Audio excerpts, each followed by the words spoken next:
स्कंद पुराण में लिखा है कि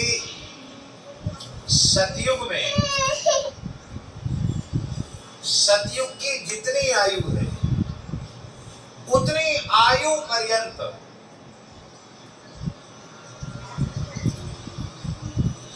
कोई तपस्या करे उसे जिस पुण्य फल की प्राप्ति होती थी सतयुग में पूरे युगायु पर्यंत, त्रेता में वही पुण्य 5 लाख वर्ष तक तपस्या करने से प्राप्त हो जाता है।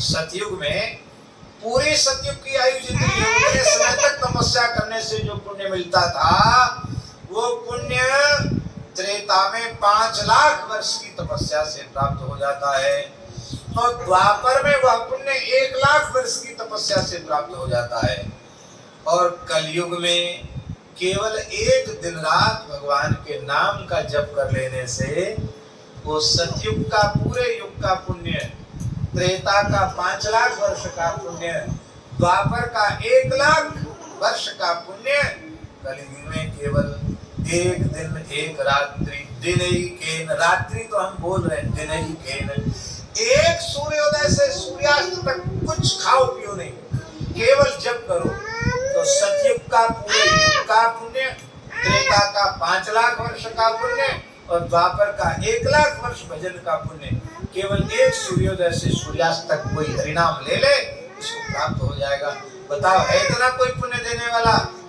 नाम के अतिरिक्त कृते तु युग, लिख लो श्लोक, कृते तु युग पर्यंतम त्रेतायाम लक्ष्य पंचकम द्वापरे लक्ष्यमेकंतु दिनैकेन कलौ युगे।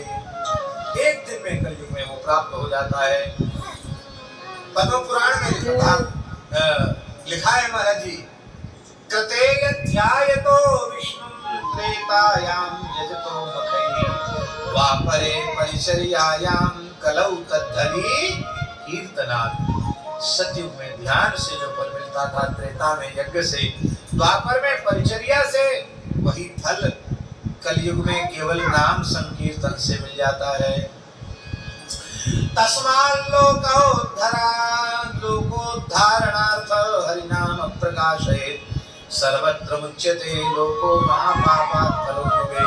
स्कंद पुराण में भगवान शिव पार्वती जी से कह रहे हैं, ध्यान से सुने, वो कह रहे हैं सब लोगों का धर्म है कि सब हरिनाम का प्रचार करो, हरिनाम का प्रचार करो, खुद भजन करो और सबको भजन में लगा दो।